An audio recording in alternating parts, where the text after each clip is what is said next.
ҳавопаймоҳои самти Русия Тоҷикистон моҳҳои ахир пур аз мусофирони хурдсолу наврас буданд. агар қисме барои таътилгузаронӣ омаданд, гурӯҳи дигарро ки ба мактаб роҳ наёфтанд, падару модарони муҳоҷир ночор аз Русия ба ватан баргардонданд. бо пешниҳоди ин санад як навраси тоҷикро пас аз 3 соли таҳсил аз мактабе дар Москав берун карданд.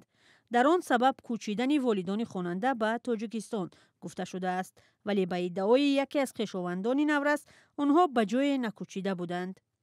дар асл чунин набуд. Падар модараш дар онҷа кор мекунанд.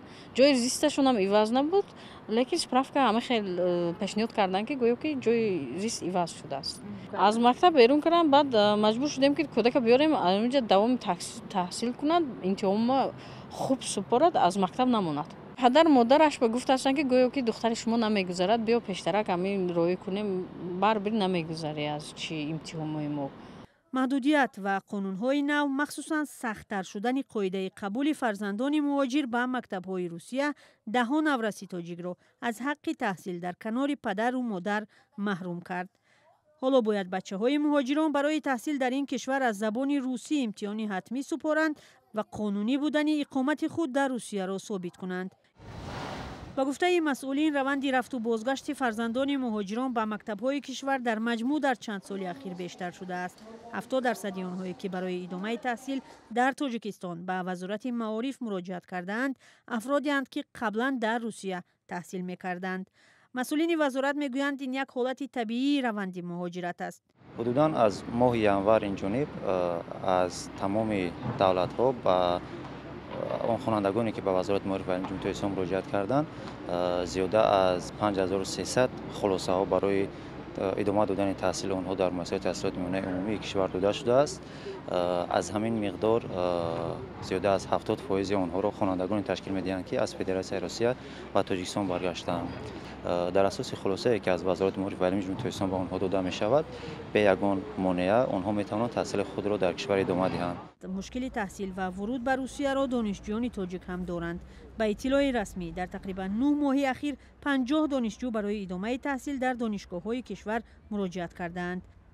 дар рӯзҳои наздик бо як гурӯҳи корӣ аз ҷумла намояндаи вазорати маориф ва илми ҷумҳурии Тоҷикистон ба Федератсияи Русия сафар карда барои ҳаллу баррасии ҳамин масъала як музокирот ёки як нишасти махсус бо ҳамун масъулои самти маорифи Федератсияи Русия дошта бошанд. чӣ масъаларо онҷо дар миён мегузоранд? дар назар аст ки он донишҷӯёне ки дар донишгоҳҳои Федератсияи Русия таҳсил мекунанд ва хонандагоне ки аз Тоҷикистон он фарзандони муҳоҷирони меҳнатӣ ки ба Федератсияи Русия сафар мекунанд, ба ҳангоми идома додани таҳсил ё ки мехоҳанд дар донишгоҳ боем ки таҳсили худро идома диҳанд, ба ягон монеат дучор нашаванд, зеро аксари он албатта хонандагон не, агар дар миёни донишҷӯён гирем, донишҷӯёне ки гашта ба ватан меоянд, ҳолат ё ки ҳамон мушкилие ки онҳо баргашта ба ватан меоянд муайян нест.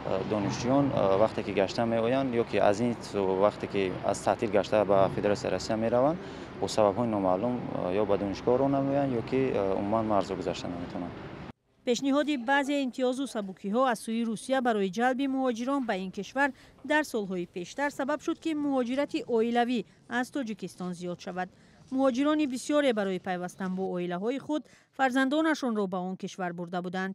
коршиносон ин равандро барои тарбияву ояндаи фарзандони муҳоҷирон мусбат арзёбӣ мекарданд. аммо маҳдудиятҳои шадиди солҳои ахир онҳоро водор кард ки ё пурра бо хонаводаҳояшон баргарданд ё пароканда шаванд. мо чанд соли охир ҳама вақт таъкид мекунем ки мутахассисони ҳамин соҳа ки ҷавоное ки мо ба муҳоҷират мераванд, ҳатман бо оилашон раванд, ҳатман бо фарзандонашон раванд, чунки оила тақсим нашавад.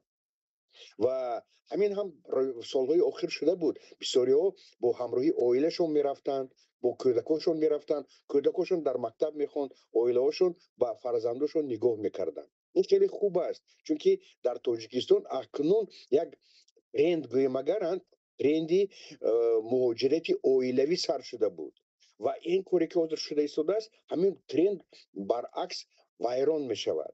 барои ҳаминам баръакс ман фикр мекунам ки кӯдакҳоро аз оила ҷудо кардан лозим нест. онҳо ҳатман бояд бо падару модари худ бошанд. ба гуфтаи коршиносон қабули кӯдакони муҳоҷир ба мактабҳо ва омӯзонидани забони русӣ ба онҳо ба манфиати худи Русия аст. шумори дақиқи оилаву фарзандони муҳоҷирони бозгашта ба ватан маълум нест, аммо моҳи август мақомоти Русия гуфтанд теъдоди фарзандони муҳоҷирони корӣ ки ба мактабҳои ибтидоӣ ва миёнаи ин кишвар қабул шуданд назар ба гузашта бисёр кам аст.